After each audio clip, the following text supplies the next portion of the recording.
Good morning, everyone. We welcome you to our Sunday morning roundtable discussion with the subject of Is the Universe, Including Man, Evolved by Atomic Force? And we are recording today at the Plainfield Christian Science Church Independent in Plainfield, New Jersey, the United States of America.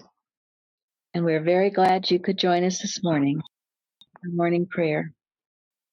I'm reading from page 106 of Collectania, a few excerpts from there. Good is infinite. If we limit good and concede power to evil, how can we expect to escape that which we believe has power to hold us in bondage? The first commandment forbids us to believe in a power apart from God. There is no error of any name or nature in my consciousness that can resist, hide, or escape the truth. The light of truth and life and love shines straight through my belief of evil and banishes it, chasing it into its native nothingness. My desire is to know and obey God's law, to be filled with all the fullness of spirit, knowing only the consciousness of God good. My health, strength, life, intelligence, action, etc. are subject to the governing and controlling power of the divine mind, and to nothing else, for there is no other power.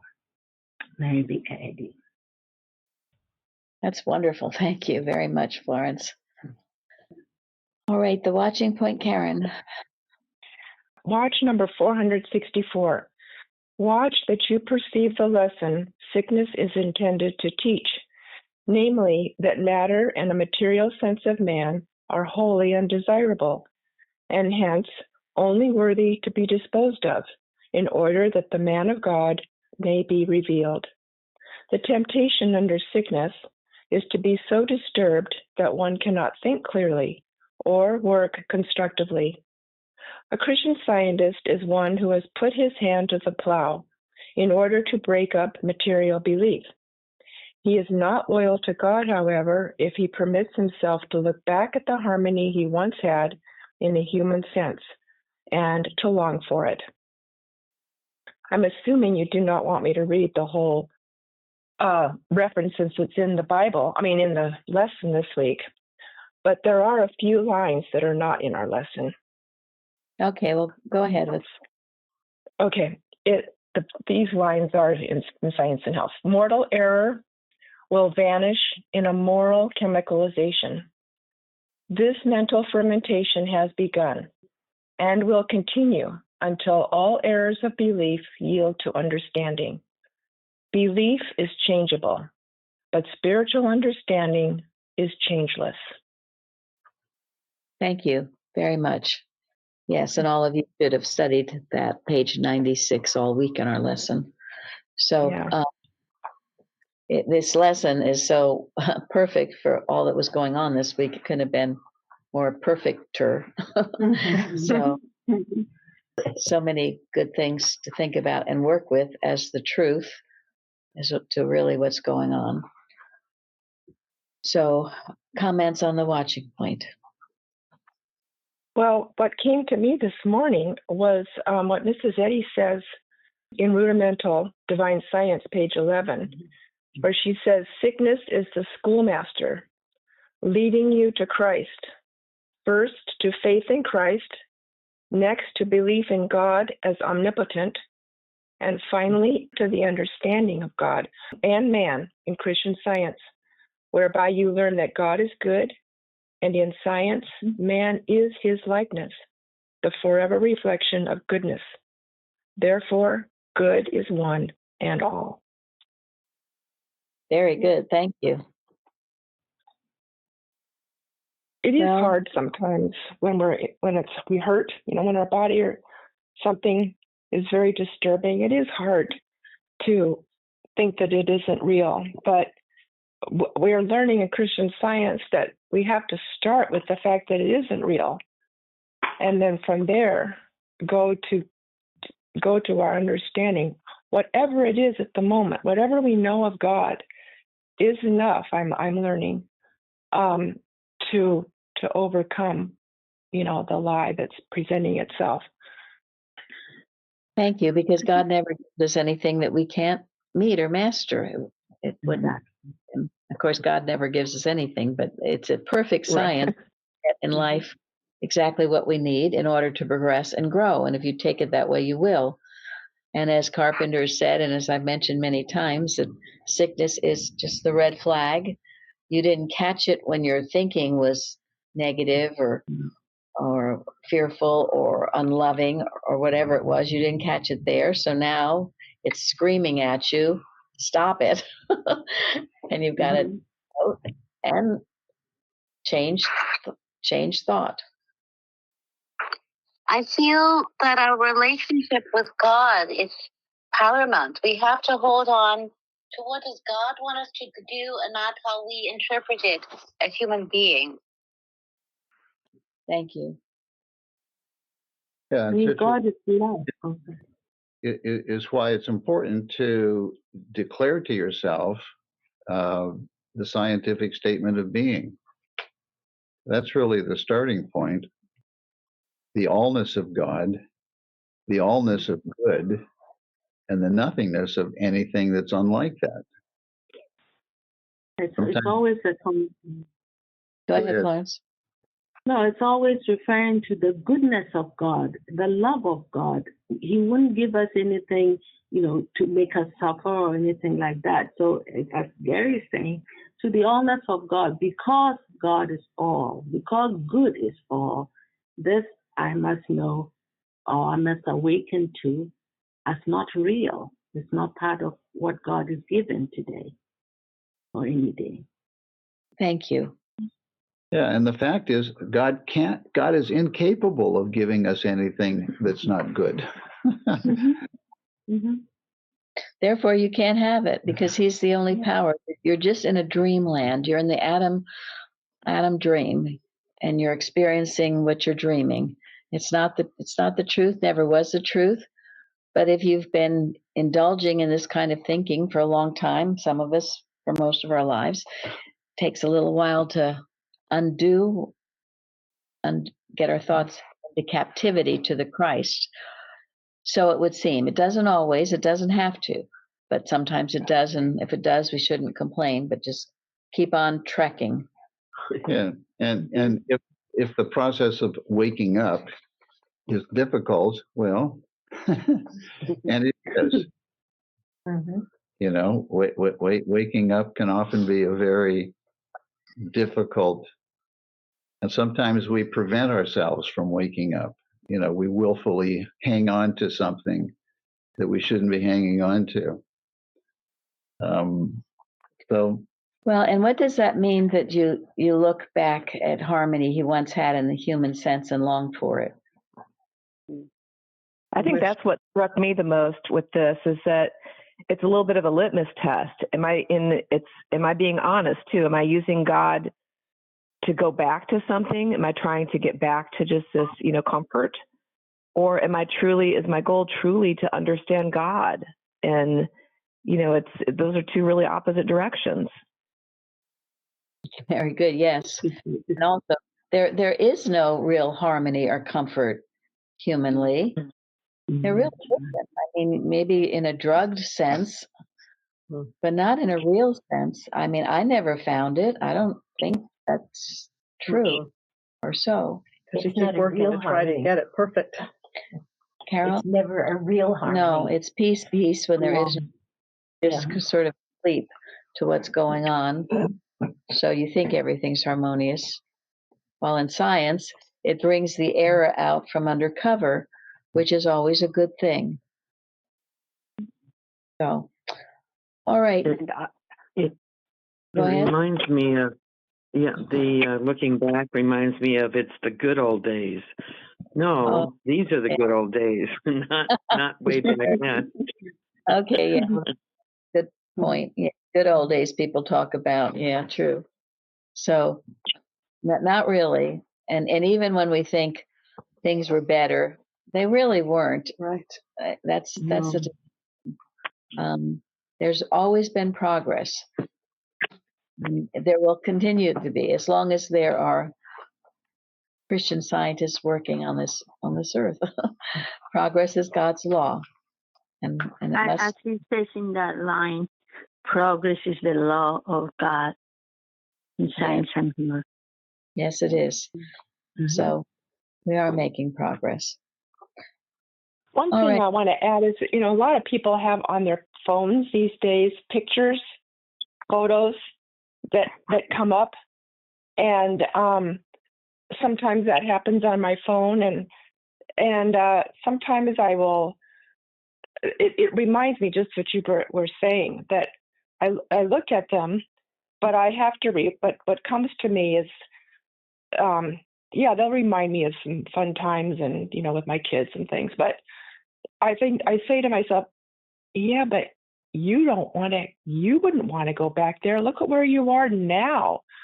What you understand now about God, would you really want to go back there? You are so much further ahead in your understanding. So although I enjoy looking at the pictures, but it's starting to make me more grateful now about how I've progressed since then.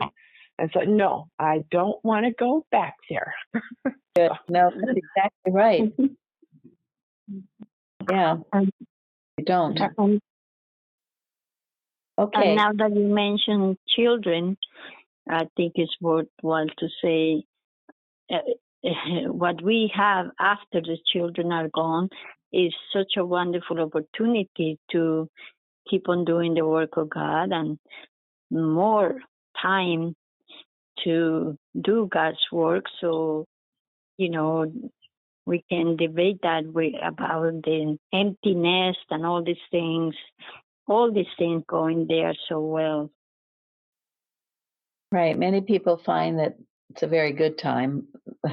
This emptiness syndrome does not have to be, unless you were just one of these people who just devoted all your time, energy to your children. And hopefully, as a Christian Scientist, that's not true. Yeah, you God don't. always, I was going to say, and God always has a new project, a new work. So ever unfolding. Jeremy, and then we end this discussion. Yeah, you don't want to teach your kids that life after kids is just nothing, because they have to go through their process too. And what are you giving them to look forward to? Yeah, and too much on your child is not, or children is not healthy or normal. All right, Nancy, you can please read what you've sent to us. Yes. Psalm 46, verse 4. There is a river, the streams whereof shall make glad the city of God, the holy place of the tabernacles of the Most High. And I found a commentary. The Bible says, the imagery presented in this verse depicts a life-giving river that represents God's refreshing presence in the midst of turmoil. The city of God is portrayed as a place of joy and security, contrasting sharply with the surrounding chaos it faces. The water imagery evokes the spirit of divine sustenance and protection, reminiscent of how the waters of Siloam were associated with life and safety for the ancient Jerusalem. This verse highlights that despite overwhelming calamities, symbolized by roaring waters and shaking mountains, the presence of God is a source of comfort and stability. In the context of this psalm, the promise of divine help is paramount. It assures believers that they can find joy and strength in God's promises, even amidst the fiercest adversities. Trusting in God fosters an inner peace that counters external disturbances and fears. The text encourages readers to draw upon God's infallible strength, reinforcing that His presence amidst His people is both a refuge and a source of enduring gladness. The verse reminds us that true joy comes from recognizing God's abiding support despite life's challenges. I thought this was really speaking to today. Thank you. Very beautiful. Beautiful description of it. It's again staying in the Father's house. On one side, there will be science and peace, and on the other side, discord and dismay. And you choose which side you're going to be on by the thoughts you think and indulge in. And, if you let everything upset you or get angry or whatever, you're entering the discord and dismay side, and that's the Adam dream side. So only the good, the true, and the real, that's what we focus on, and that is truly what is real. And the other, we're just observing the Adam dream in many instances anyway. So only with thine eye shall thou see the destruction of the wicked. Thank you. 90th verse Psalm. Thank you very much. And that's what it means to hold fast steadfastly, right? To the enduring, the good, and the true. Yes. Yeah, that's all you have in your consciousness. Where is the turmoil? It's in our consciousness. Mm-hmm. Always. If it's filled with the truth, there won't be. Yes, undisturbed amid the Jarring testimony. These are the material sense. And also, Mrs. Eddy says, why stand aghast at nothingness? So we have to maintain our peace. And in the responsive reading, not in the responsive reading, but in the that beautiful Psalm 46, which tells us too, the heathen raged, the kingdoms were moved. He uttered his voice, and the earth melted. And then he maketh wars to cease unto the end of the earth. He breaketh the bow and cutteth the spear in sunder. He burneth the chariot in the fire. And then peace, or be still and know that I am God. I will be exalted among the heathen. I will be exalted in the earth. So be still and know that I am God. That's the only peace there is in that knowing. And it's of utmost importance to do. And I'm telling you, if it's not one thing, it'll be something else. I've learned that a long time ago. There's not one thing that's going to get you upset. Then there'll be something else that will get you upset if you're so inclined to get upset. And you'll spend your life being upset. No fun. You see the nothingness of all of it. Yes. See.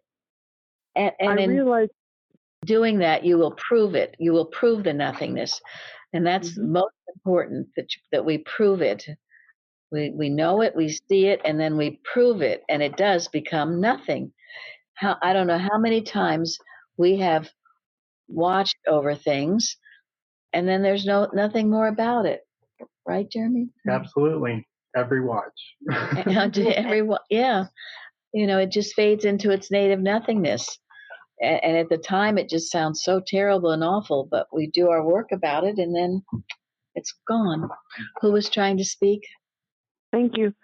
I realized this morning that when my thoughts are constantly going over unanswered questions, that I am in the mortal mind, that when I am reflecting and with God in divine mind, that every answer will be present. And that was a real wake-up call for me. Thank you. Yeah, there's never a problem without the answer right there, always. Just have to be still and listen. Be still and know that I am God. And be patient, because you get the answer when you need it, not before, not after. Yeah. Yeah. No, it's a discipline, and it's a wonderful discipline. At the right time, he gives it. He never fails. Yes. Yes, and that's according to your receptivity to receive it. So be still is most important. Jeremy, the golden text. Psalms. The earth is the Lord, and the fullness thereof, the world and they that dwell therein. Thank you. That's such a powerful statement. And Carrie did send beautiful articles. They're always so beautiful. Mrs. Evans, when she started healing thoughts, she went back to old journals and sentinels and revised them and put them in our magazine. And to me, it was like a resurrection day, because these articles, these beautiful articles from early workers, were being lost and buried in the reading rooms, were they not? Who read them? Nobody, for the most part. So she would condense them, take out the salient points, and resurrect them. Marvelous work. Now, Carol was her mentor, I guess. Carol spent hours and hours and hours learning how to do this, and she has carried it on.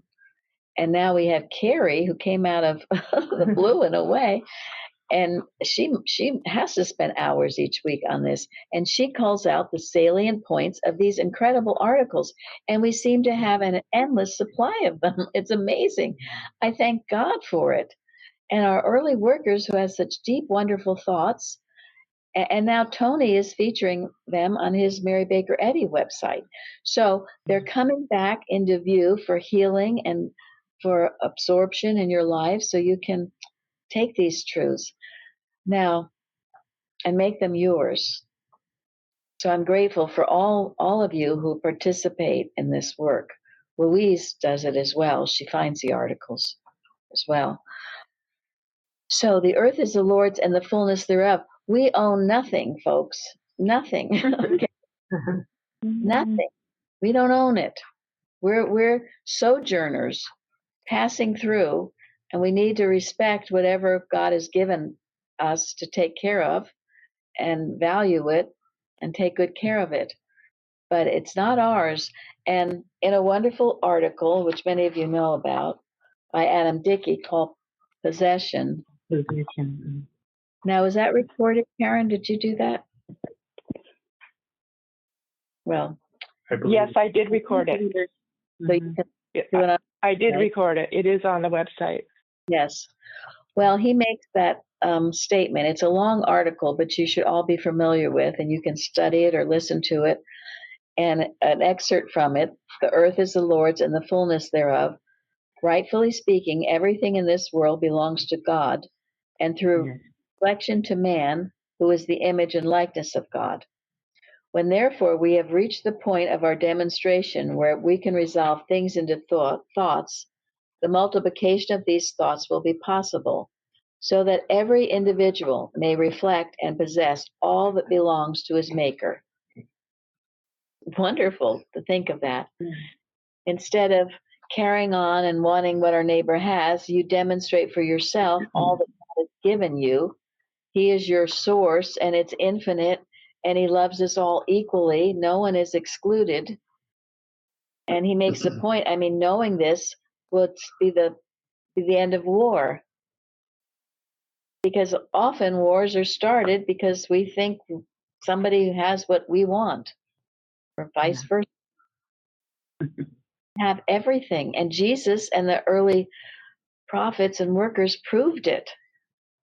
When they needed something, it was right at hand. So we can do this as well. And we hear the testimonies every week about it, how people are demonstrating supply, abundance. So find the article Possession by Adam Dickey and work with it, especially if your need is supply. And Mrs. Eddy wrote a beautiful one too, where again, we possess it all only through our reflection, because God possesses it all. It's all his. And I think if we use it wisely and naturally share it with others, he gives us more. But if we are selfish and or mistreat what we're given, then we lose it. Are you taking care of what he's already given you? Remember in Mrs. Eddy's house, she said she wasn't patient with a speck of dust, right? So she Yes. perfectly, indeed. And so must we. We must make our abode, our lives, cars, whatever we have, we should keep as best we can. Very important. All right, then now we will go to Jardel. Atomic Force, Every Man in His Place. This is by Myrtle T. Sutherland. This is about Gideon. The Bible tells that the young Gideon and his small band of followers were about to encounter a formidable army. This is a quote. The Midianites and the Amalekites and all the children of East lay along the valley like grasshoppers for multitude, and their camels were without number, as the sand by the seaside for multitude. End quote. That's Judges.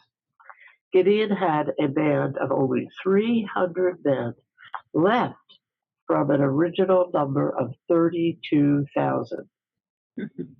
Those who were afraid were sent home, and from the remaining 10,000, God directed Gideon to test them and choose only those who were mentally trustworthy. At the crossing of a stream, he observed that some stooped down to the water to drink, but the 300 scooped up the water in their hands and drank, using their eyes to keep watch while doing so, keeping and praying, and they were alert. The remarkable accomplishment of this group is set forth by the remainder of the story. As they stood, every man in his place, round about the camp, and all the host ran and cried and fled. Further, we read, and Gideon came to Jordan and passed over, he and the 300 men that were with him, faint, yet pursuing them. Another end quote. The record closes with the account of the complete defeat of the enemy. Today, mankind finds it just as necessary to stand, every man in his place, in the battle with material sense. We must reject the materiality which would keep us always stooping down to drink the waters of mere comfort in the senses. We must keep on overcoming error, even when mortal sense would try to make us believe that we are faint. This rejection of material sense, this standing with overcoming, is possible only through reliance upon God, just as Gideon's triumph could only have occurred as a result of obedience to God. I just read the last paragraph. The very last, okay, Yeah, each idea. Though the place where we stand. Okay, that's what I had. Yeah, Sorry. good. Though the place where we stand may appear insignificant, monotonous, or even dangerous, with the truths of Christian Science, we may begin at once to free ourselves from its false claims. Man's only real place is his place in the divine mind. He is inseparable from his own identity, his own clear, distinct, perfectly distinguished individuality. Each idea is spiritually significant, spiritually effective, spiritually articulate. Each is spiritually expressed. Yes, and it says too that there's no suppressed, oppressed, repressed, or depressed.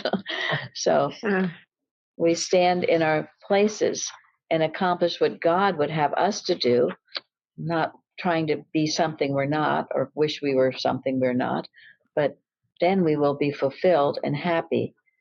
And in another article called Gideon's 300 by Louise Knight Wheatley, also a good article on this, the history of that, she says, the time once came when the children of Israel had urgent need to learn a lesson.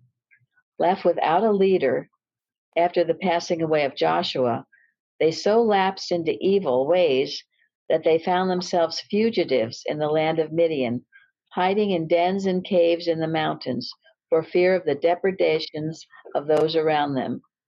This they endured for 7 miserable years, as so often happens. In their dire extremity, they called upon the Lord, and he sent them a deliverer, which was Gideon. Of course, we know. And we know, too, his humility, right, about accepting it. And even after the job was done and they wanted to make him leader, he said, no, God is your leader. And they were tested. They had more people than their enemy with them, but they were also afraid and fearful and negative. They weren't worth much. So there was just chaos and fear. So they all had to be vetted in a way. And the first was those that were fearful had to go. And then the second were those who weren't alert. If you stooped over and put your face into the water to drink the water, you couldn't see the enemy's approach. But those who were looking and scooping up to their mouths, they could see the enemy. They were the alert ones. So it came down to only 300. But it doesn't take a lot of people, as we know on stories about history. It only takes a few dedicated ones. And I'm telling you, this story meant so much to us here in Plainfield during the law years because we were down to a small amount. And we seemed to be facing a Goliath. But that didn't matter if we were fearless and alert and willing to do the work, which those that remained were. So it's a wonderful story. I love it. And I'm sure you all do too. So anyway, thank you, Chardell. Thank you. Now, there was an interesting little article here that Carrie sent about Queen Victoria, the religious side of Queen Victoria.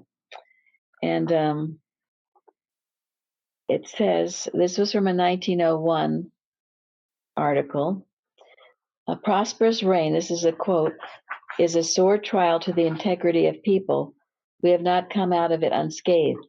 We might have been destroyed by it, but we have had a monarch whose personal character has been a standing witness for virtue and godliness, and whose influence has always been exerted in favor of whatsoever things are true and honorable and pure and holy and of good report. And it brings out the Royal Exchange was originally opened in 1571 by Queen Elizabeth.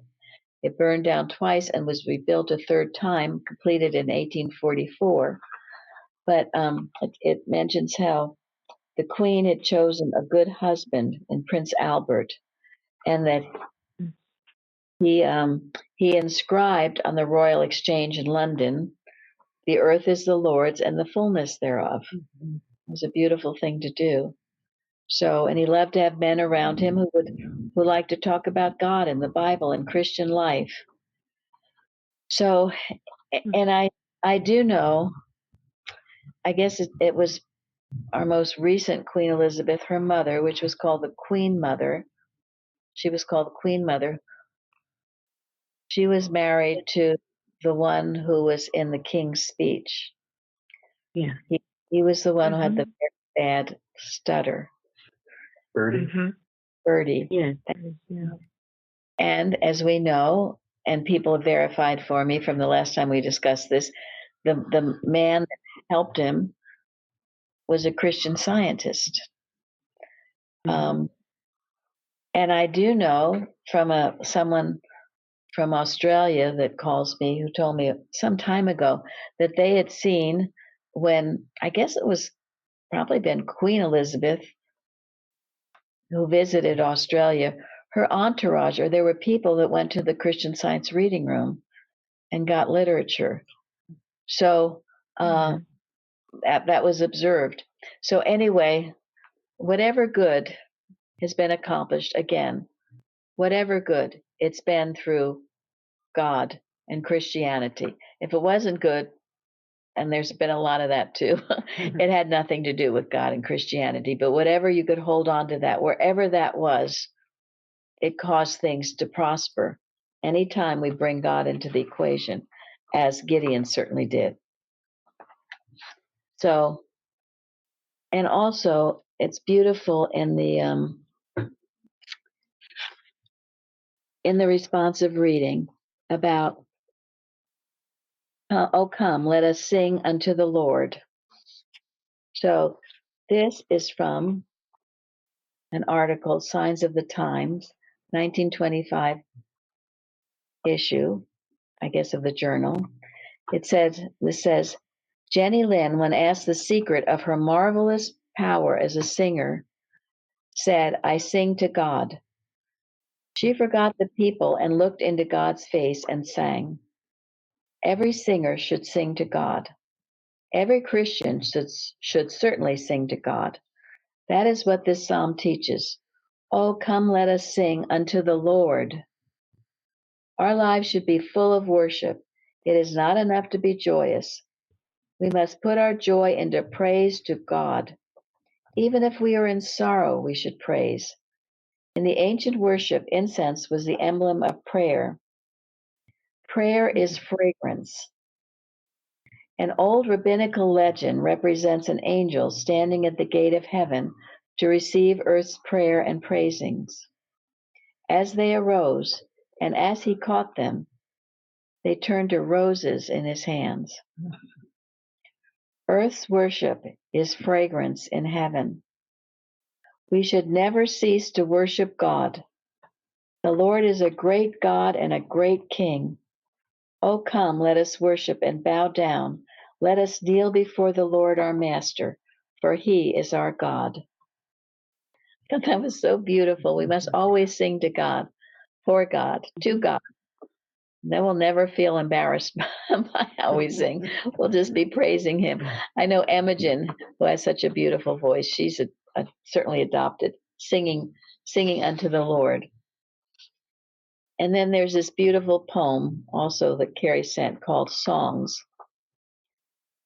And it starts out, the spiritual power of scientific right thought without a direct effort, an audible or even a mental argument, has oftentimes healed inveterate diseases. And that's Mrs. Eddy from Rudimental Divine Science. So the poem is this, Songs. Little silent songs we sing to thee, O God. They are joyous and sweet. They show the ever presence of thy love.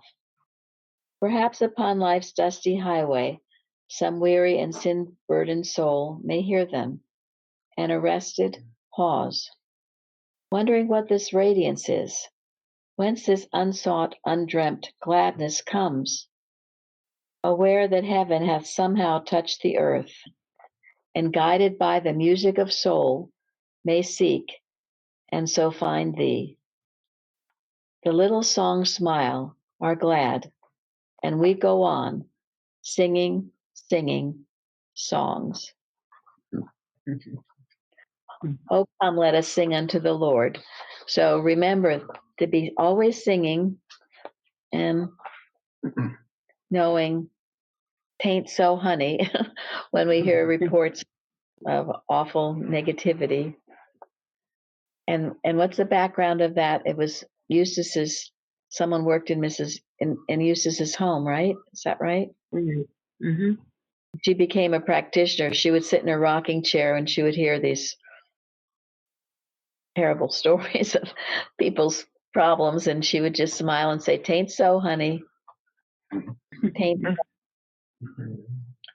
so." And that's what we must do as well. All righty. See, gone through so many things. Now this one I truly love. An article called "Every Knee Shall Bow." It's by Ella Hogue, who was a wonderful writer. And she says how about the importance of bowing to God. Mrs. Eddy says, in referring to her first visit to the Mother Church after the original edifice was built, this is from First Church of Christ Scientist Miscellany, that, quote, she knelt in thanks upon the steps of its altar. There the foresplendor of the beginnings of truth fell mysteriously upon my spirit. Those of you who have seen the DVD of Mrs. Eddy, and her entering, and this was the original church. She did get on her knees. And to think that's so beautiful. She spelt the beginnings of truth fell mysteriously upon my spirit. It was the most holy time. And we know, in the communion service, we're bidden to kneel. It's a great expression of humility before God to kneel. Now, in this article, it also mentions, well, some of it's become a ritual, and people don't think it's necessary to kneel or bow. And to the extent that it is a ritual, no, you shouldn't. But it says if your heart is in line with your knees, and it's something, an expression of something wonderful. And one writer has well said, certain thoughts are prayers. There are moments when, whatever be the attitude of the body, the soul is on its knees. Christian Science teaches very clearly that it is the mental attitude which, first and last, is always of great importance. Human belief, however, is inherently proud. And as Christian scientists, we need always to be on guard that this false element be continually brought into subjection. We need to watch our thoughts very carefully, that we may dwell constantly in the humility which consciously reflects the might of divine mind. And to do this, the bending of the knee and the bowing of the head may therefore still frequently be outward symbols of inward grace. I know I do this a lot. I truly do. I go way down on my knees often, because just in gratitude and in remembrance of what God has done. And it helps me, it symbolizes to me how great thou art and how small we are, and how we must always keep that in mind. So, with that beautiful article, guess what was the virtue medicine of the week? Humility. So we have a list, all that wonderful list we have of all the potions of God's qualities are God's preparations of the sick are potions of his own qualities. So we've had gratitude, courage, forgiveness, awe, admiration and reverence, honesty, joy and laughter, generosity, charity, love, optimism, hope, healing of resentment, beauty, and humility. So now we have, yes, humility. And the article starts with, as a young man, Benjamin Franklin rejoiced in debating with others. Well honed in skill, he took great pride in his victories, even when he was technically wrong, for he was always rhetorically. Thank you. Rhetorically correct. As he matured, he realized those triumphs came at the cost of alienation and animosity. Reflecting on his prideful whims, Franklin wrote in his autobiography, I determined, endeavoring to cure myself if I could of this vice or folly. His breakthrough came through the following simple maxim: imitate Jesus and Socrates. Franklin endeavored to embody the humility of Jesus and Socrates by softening his language with phrases like, it appears to me. Franklin turned and included those who were enemies into friends. He changed his demeanor, created his diplomatic genius which history now celebrates. Yet humility's quiet strength extends beyond diplomacy. Emerging data shows that living with humility greatly benefits both oneself and others, and even leads to exceptional success. And it goes on about that people in business and other places, anywhere, your home, anywhere, if you are expressing humility, and maybe you're not a big know-it-all, you are much more successful when you are a big know-it-all, right? Who wants to work for a big know-it-all? Nobody. Nobody. So humility, I can have my own self do nothing. I don't know much about Socrates. I'm not sure about putting Jesus in the same category as Socrates. That sort of bothers. Jesus is way above and beyond anybody, certainly any philosopher. But to imitate Jesus, we must. Yes, the Christ. Very much so. And Mrs. Eddy says, only follow me as I follow the Christ. So we will end now with something that goes along this line of thought. This is an editorial entitled Heavenly Treasures by Ella W. Ho. She writes, Jesus made it very plain in his Sermon on the Mount that treasures in heaven are the only ones that can be relied upon. He states clearly that earthly treasures may be stolen or destroyed and are at best but transitory, while heavenly ones are safe from every form of depredation. And then he goes on to say, where your treasure is, there will your heart be also. Mrs. Eddy tells us in Science and Health with Key to the Scriptures, page 5, God pours the riches of his love into the understanding and affections, giving us strength according to our day. End quote. And what are the riches of his love? Listen to Mrs. Eddy's enumeration of some of them in Science and Health, page 248. Unselfishness, goodness, mercy, justice, health, holiness, love. And she goes on to say that if these reign within us, sin, disease, and death will diminish until they finally disappear. Here then is the way to seek heavenly treasures, and the way to find them manifested here and now. From this it follows that we are not to look to matter for anything, not to seek matter, not to think about matter at all. Instead, we must desire only godlike qualities. We must cling to them, dwell with them, let them reign in us, and thus prove that they alone are real and desirable. In the degree that we do this, we are forsaking worldliness and laying up treasures in heaven. Thank you all so much for joining us today. Thank you. Thank you. Thank you. Thank you. Thank you. Thank you. Thank you.